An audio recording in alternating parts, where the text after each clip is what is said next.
Hi friends, welcome to Xylem. ഞാൻ രാജേശ്വരി വിനോദ്. ഇന്നത്തെ ക്ലാസ്സിൽ നമ്മൾ എടുക്കാൻ പോകുന്നത് ടാർഗറ്റ് 30 അല്ല, മറ്റു കാര്യങ്ങളൊന്നുമല്ല. നമുക്കറിയാം, കേട്ടറ്റ് എക്സാമിലേക്ക് ഇനി വിരലിലെണ്ണാവുന്ന ദിവസങ്ങൾ മാത്രമേ ഉള്ളൂ.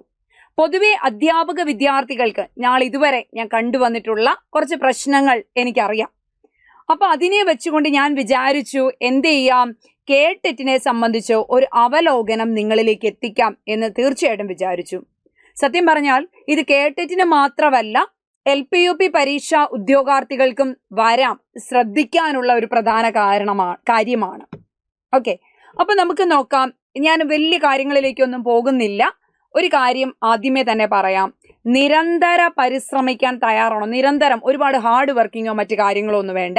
പക്ഷെ നിരന്തരം വർക്ക് ചെയ്യാൻ തയ്യാറാണോ? തീർച്ചയായും നിങ്ങൾക്ക് വിജയം കിട്ടും. നമ്മുടെ പ്രവർത്തനങ്ങളാണ് നമ്മളെ വിജയത്തിലേക്ക് നയിക്കുക. പക്ഷെ നമ്മൾ പ്രവർത്തിക്കാൻ തയ്യാറാവണം. അതാണ് പ്രധാന കാര്യം. നമ്മൾ പ്രവർത്തിക്കാൻ തയ്യാറല്ല. എനിക്ക് ഉറങ്ങേണ്ട സമയത്ത് ഉറങ്ങണം, എനിക്ക് ഭക്ഷണം കഴിക്കേണ്ടപ്പോൾ ഭക്ഷണം കഴിക്കണം, എനിക്ക് ദാഹിക്കുമ്പോൾ വെള്ളം വേണം, എൻ്റെ എല്ലാ പ്രവർത്തനങ്ങളും നന്നായിരിക്കണം, എന്നാൽ എനിക്ക് വിജയവും വേണം. നടക്കുന്ന കാര്യമാണോ? അല്ല.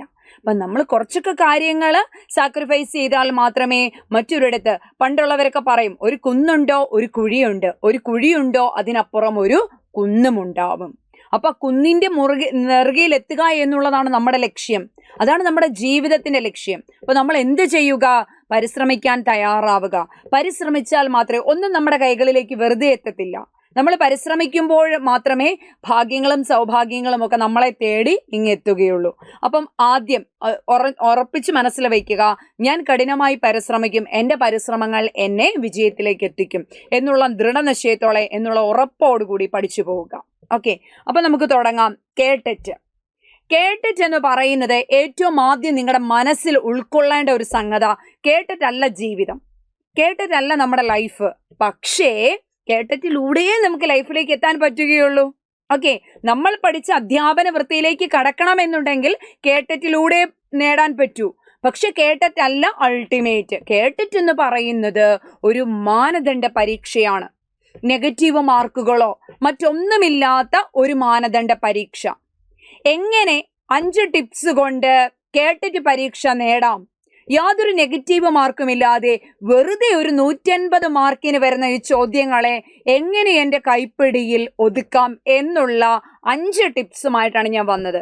ഞാൻ പറയുന്ന സംഗതികളെ ഈ വരുന്ന ആഴ്ചയിൽ നിങ്ങൾ റെഡിയാണ്, ആ രീതിയിൽ മുന്നോട്ട് പോകാൻ റെഡിയാണെങ്കിൽ തീർച്ചയായും ഈ തവണ എക്സാം എഴുതി കഴിയുമ്പോൾ നിങ്ങൾ ഹാപ്പി ആയിരിക്കും. ഉറപ്പായി ഞാൻ പറയുന്നു. ഓക്കെ, കാരണം ഞാൻ പറഞ്ഞല്ലോ, അധ്യാപക വിദ്യാർത്ഥികളെ ഞാൻ അറിഞ്ഞു മനസ്സിലാക്കിയെടുത്തോളം എനിക്ക് മനസ്സിലായ കുറച്ച് സംഗതികളെയാണ് ഞാൻ രേഖപ്പെടുത്തിയിട്ടുള്ളത്.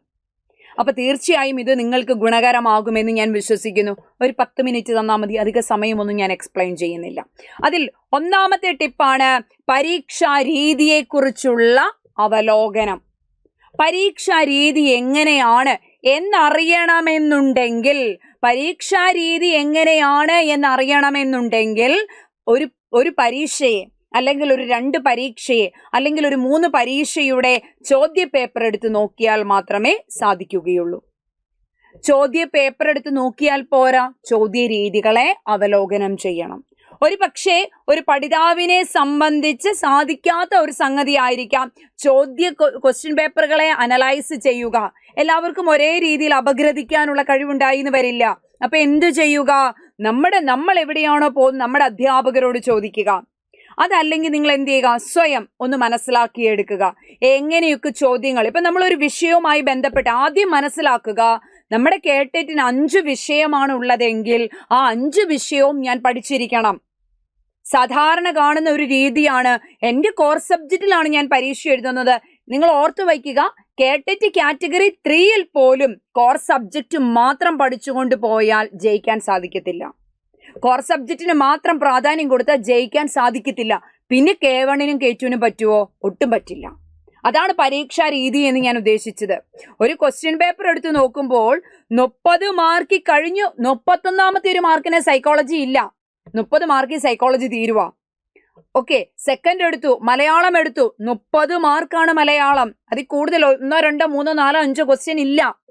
ഇംഗ്ലീഷ് എടുത്തു അതുപോലെ തന്നെ, സയൻസ് എടുത്തു 60 മാർക്ക്, 61 62 ഇല്ല, അല്ലെങ്കിൽ EVS എടുത്തു ഇല്ല. ആ കൃത്യമാർക്ക് നിശ്ചിത മാനദണ്ഡത്തിലാണ് ആ പരീക്ഷ നടന്നു വരുന്നത്. അതുകൊണ്ട് വിഷയങ്ങളെ മനസ്സിലാക്കി മുന്നോട്ട് പോയാൽ, പരീക്ഷയുടെ രീതി മനസ്സിലാക്കിയാൽ തീർച്ചയായും നമുക്ക് എന്ത് ചെയ്യാൻ പറ്റും? എനിക്കൊരു ഉൾബോധം ഉണ്ടാവും. എങ്ങനെയാണ് പരീക്ഷയെ സമീപിക്കേണ്ടത്, ഏതൊക്കെ വിഷയങ്ങളാണ് ഞാൻ പഠിക്കേണ്ടത് എന്നൊരു ഉൾബോധം എന്നിലുണ്ടാവും. അടുത്തത്, അപ്പൊ ആദ്യത്തെ രീതി മനസ്സിലായല്ലോ. പരീക്ഷാ രീതി എന്താണ് എന്ന് വച്ചാൽ ഏതൊക്കെ വിഷയങ്ങൾക്ക് എത്രയോർക്ക് മാർക്കിന് ചോദ്യങ്ങൾ വരും എന്നൊരു അവലോകനം നിങ്ങളുടെ മനസ്സിലുണ്ടാവുക എന്നുള്ളതാണ്. അടുത്ത നോക്കിയാൽ സിലബസ് അറിഞ്ഞുള്ള പഠനം. ഞാനൊരു റാങ്ക് ഫയൽ ഇങ്ങ് വാങ്ങിച്ചു, ഞാൻ അതിന്റെ ആദ്യം തൊട്ട് വായിച്ചു പഠിക്കുകയാണ്. ആദ്യം മക്കളെ ഓർക്കുക, കേട്ടിട്ട് എന്ന് പറയുന്നത് മാനദണ്ഡ പരീക്ഷയാണെങ്കിലും നമ്മൾ നൂൽപാലത്തിലൂടെ നടന്നു പോകാവുന്ന രീതിയിലാണ് പഠിക്കേണ്ടത്. കാരണം ഇതിനധിക സമയമില്ല. ഇത് വിളിച്ചാൽ കൃത്യം 22-നും 28 ദിവസത്തിനും ഉള്ളിൽ പരീക്ഷ നടക്കുകയാണ്. അപ്പൊ ഈ ദിവസങ്ങൾക്കുള്ളിൽ നമ്മൾ എന്ത് ചെയ്യണം? പഠിച്ചെടുക്കുക. ആദ്യമായിട്ട് പഠിക്കാൻ വരുന്നവരാവും, ആദ്യമായി കേട്ടിട്ട് പരീക്ഷയെ സമീപിക്കുന്നവരാവും, അല്ലെങ്കിൽ 10-12 വർഷങ്ങൾക്ക് ശേഷം വരുന്ന ഒരു വീട്ടമ്മയാവാം. അപ്പൊ എന്ത് ചെയ്യണം? ഇത് നമ്മളൊരു റാങ്ക് ഫയൽ മേടിച്ച് അല്ല യാതൊരു ഇൻസ്ട്രക്ഷനും ഇല്ലാതെ വെറുതെ ഇരുന്ന് പഠിച്ചതുകൊണ്ട് കാര്യമുണ്ടോ? ഇല്ല. അപ്പൊ എന്താ അവിടെ വേണ്ടത്? നമുക്ക് സിലബസ്, എന്താണ് സിലബസിൽ ഉൾപ്പെടുത്തിയിട്ടുള്ള സംഗതികൾ, ഏതൊക്കെ വിഷയങ്ങളിൽ എന്തൊക്കെ പഠിക്കാനുണ്ട്, ഈ പഠിക്കേണ്ട വിഷയങ്ങളിൽ എനിക്ക് എന്തൊക്കെ അറിയാം. നമുക്കറിയാം, മനഃശാസ്ത്രം എടുത്തു നോക്കിയാൽ ഘടനാവാദം, ധർമ്മവാദം, വ്യവഹാരവാദം, വൈജ്ഞാനികവാദം, ജ്ഞാനനിർമ്മിതിവാദം, മനോവിശ്ലേഷണ സമീപനം, ന്യൂറോബയോളജിക്കൽ സമീപനം, ഇങ്ങനെ പറയുന്ന 8-9 സമീപനങ്ങൾ ഒറ്റ വാക്കിൽ നമുക്ക് പഠിക്കാവുന്നതേ ഉള്ളൂ. ഒറ്റ വാക്കിൽ നമുക്ക് മാർക്കും കിട്ടും. സുഖമാണ്, എളുപ്പമാണ്. ഓക്കെ, ഇനി തൊട്ടടുത്തിലേക്ക് മനഃശാസ്ത്ര ഗവേഷണ ഉപാധികൾ രീതി. ഉപാധികൾ എന്ന് പറയുമ്പോൾ ആത്മപരിശോധനാ രീതി, നിരീക്ഷണ രീതി, പരീക്ഷണ രീതി, സർവേ രീതി, ചികിത്സാ രീതി, അഭിമുഖം.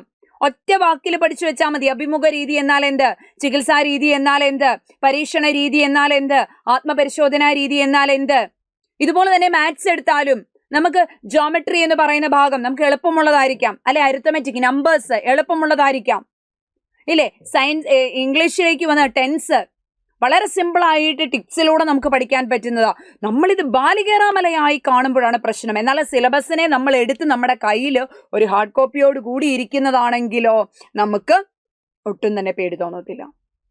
ഈ ദിവസങ്ങൾ ധാരാളം മതിയാവും നമുക്കത് കംപ്ലീറ്റ് ചെയ്യുന്നതിന് വേണ്ടി. അപ്പൊ എന്ത് ചെയ്യുക?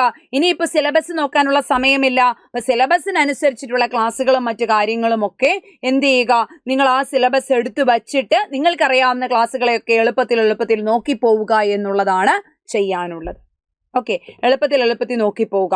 പിന്നെ നമ്മുടെ കയ്യിലെല്ലാം എന്ത് ഫോണായിരിക്കുന്നത്, ഞാൻ എപ്പോഴും ക്ലാസ് മുറികളിൽ എല്ലാ വീഡിയോയിലും പറയുന്ന ഒരു കാര്യമാണ്, നല്ല ആൻഡ്രോയിഡ് ഫോണാണ്. ആരുടെയും കയ്യിൽ മറ്റേ പണ്ടത്തെ നോക്കിയ സെറ്റൊന്നും ഇല്ല, അല്ലെ. അപ്പൊ എന്ത് ചെയ്യുക?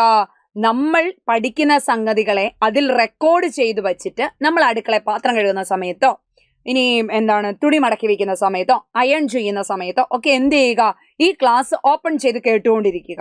ഈ ക്ലാസ് ഓപ്പൺ ചെയ്ത് കേട്ടുകൊണ്ടേയിരിക്കുക. അതാണ് നമുക്ക് ഏറ്റവും നല്ല റിവിഷൻ എന്ന് പറയുന്നത്. നമ്മുടെ സൗണ്ടിൽ നമ്മൾ പഠിച്ച സംഗതികളെ റീകോൾ ചെയ്യുന്ന പ്രോസസ്, അതാണ് ഏറ്റവും നല്ല റീകോൾ എന്ന് പറയുന്നത്. ക്ലിയർ ആവുന്നുണ്ടോ? ഇനി ഓരോ വിഷയത്തിന്റെ മാർക്കുകള് നിങ്ങൾ തീരുമാനിക്കണം. സൈക്കോളജിയുടെ 30 മാർക്കിൽ എനിക്ക് എത്രയാണ് വേണ്ടത്? ഞാൻ 29 അല്ലെങ്കിൽ 30 വാങ്ങിക്കും എന്ന് തീരുമാനിക്കുക. തീർച്ചയായും സൈക്കോളജി ലൈവുകളിലൂടെയും സൈലം ഗുരുവിലെ ടാർഗറ്റ് 30 ക്വസ്റ്റ്യനിലൂടെയും നിങ്ങൾക്ക് നേടിയെടുക്കാൻ പറ്റും മക്കളെ. അതായത് സൈക്കോളജി ബാലികേറാമലയല്ല. ബുദ്ധി സിദ്ധാന്തങ്ങൾ അത് പഠിച്ചാൽ ആപ്ലിക്കേഷൻ ലെവലിൽ വന്നാലും ഡയറക്റ്റ് ആയിട്ട് വന്നാലും നിങ്ങൾക്ക് കിട്ടുന്ന സംഗതികളെ അതിനകത്തുള്ളൂ.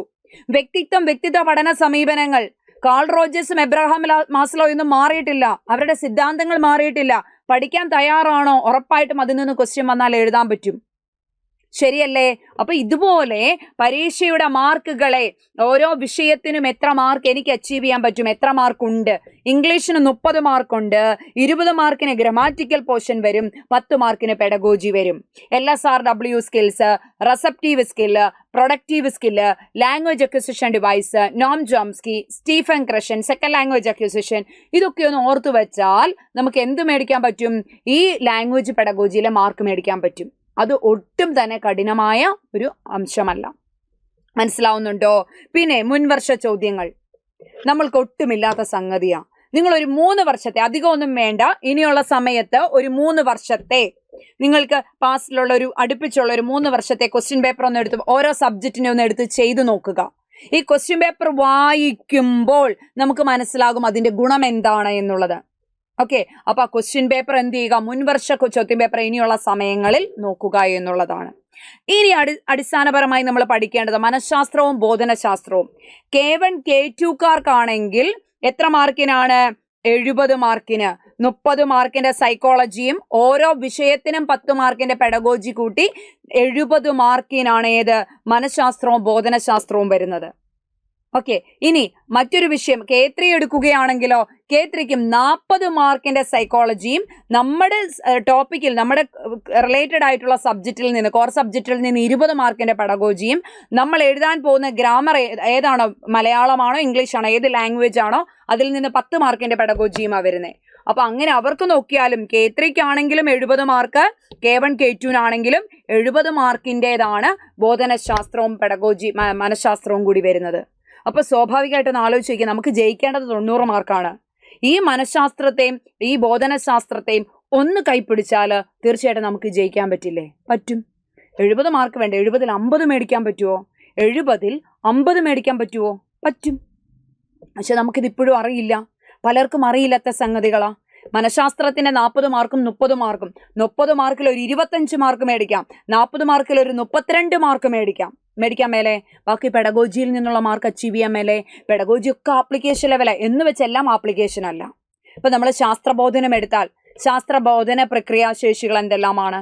ശാസ്ത്രബോധന പഠന സമീപനങ്ങൾ എന്തൊക്കെയാണ്? മക്കോമാർക്കിന്റെയും യാജറിന്റെയും ടാക്സോണമി ഫോർ സയൻസ് എഡ്യൂക്കേഷനിൽ എന്താണ് പറയുന്നത്? പിന്നെ ബെർണിക്ക മക്കാർത്തിയുടെ പഠനശൈലി വിഭജനം എന്താണ്? ഇതൊക്കെ നമ്മൾ പഠിച്ചാൽ മാത്രമേ അതിനകത്തുനിന്ന് ക്വസ്റ്റ്യൻ വന്നാൽ, പക്ഷെ ക്വസ്റ്റ്യൻ വന്നാലോ നമുക്ക് ഉത്തരം എഴുതാൻ സാധിക്കുകയും ചെയ്യും. അത്രയും സിമ്പിൾ ആയിട്ടുള്ള കാര്യങ്ങൾ അതിലുള്ളത്. അപ്പൊ എന്ത് ചെയ്യണം? ഈ രീതികളിലൂടെ ഫോക്കസ് ചെയ്ത് പോയാൽ തീർച്ചയായും ഈ വരാൻ പോകുന്ന കേട്ടറ്റ് എക്സാം നിങ്ങളുടെ കയ്യിലുള്ളതാണ്. തീർച്ചയായിട്ടും ഞാൻ 100% ഉറപ്പ് പറയുന്നു. അപ്പൊ എന്ത് ചെയ്യുക? പരീക്ഷാ രീതി എങ്ങനെയാണ്, എത്ര മാർക്കിനാണ്, എങ്ങനെയാണ് ക്വസ്റ്റ്യൻ വരിക? ഒരു 3 വർഷത്തെ ക്വസ്റ്റ്യൻ പേപ്പർ, അധികം ഒന്നും വേണ്ട, ഒരു 3 വർഷത്തെ ക്വസ്റ്റ്യൻ പേപ്പർ ഒന്ന് എടുത്ത് നോക്കുക. സിലബസിനകത്ത് എന്തൊക്കെ സംഗതികൾ അടങ്ങിയിട്ടുണ്ടെന്ന് സിലബസ് ഒന്ന് ഓപ്പൺ ചെയ്ത് നോക്കുക. ഓരോ വിഷയത്തിനും എത്ര മാർക്കുണ്ട്, അതിൽ എത്ര മാർക്ക് എനിക്ക് അച്ചീവ് ചെയ്യാൻ പറ്റുമെന്നുള്ളൊരു ബോധ്യം വേണം. മുൻവർഷ ചോദ്യ പേപ്പറുകളെ ഒന്ന് എടുത്ത് പഠിക്കുക. പിന്നെ മനഃശാസ്ത്രവും ബോധനശാസ്ത്രവും മാക്സിമം ഇമ്പോർട്ടൻസ് കൊടുക്കുക. ഈ ഒരാഴ്ച പക്ക നിങ്ങളെ കൊണ്ട് പറ്റും. പിന്നെ സൈലം ഗുരുവിലെ ടാർഗറ്റ് 30 ഒന്ന് കണ്ടു നോക്കിയോളൂ. അത്യാവശ്യം വേണ്ട ക്വസ്റ്റ്യൻസ് എല്ലാം ഉൾപ്പെടുത്തുന്നുണ്ട്. അപ്പൊ നന്നായി പഠിക്കുക, നന്നായി മുന്നേറുക. പഴയ ആവർത്തനം ഇവിടെ വരരുത്.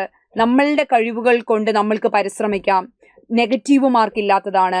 നമ്മൾ പഠിച്ച സംഗതികളെ ഓർമ്മിച്ചെടുത്ത് കാമായിട്ടിരുന്ന് എക്സാം എഴുതി മാർക്ക് മേടിച്ചുകൊണ്ട് നിങ്ങൾക്ക് തിരിച്ചു വരാം. ഓക്കെ, അപ്പം നിങ്ങൾ നല്ലൊരു വിജയത്തിലേക്ക് എത്തപ്പെടട്ടെ. ഇത്തവണത്തെ കേട്ടിട്ട് നിങ്ങൾക്ക് എല്ലാവർക്കും കിട്ടട്ടെ എന്ന് ആശംസിക്കുന്നു. Thank you so much.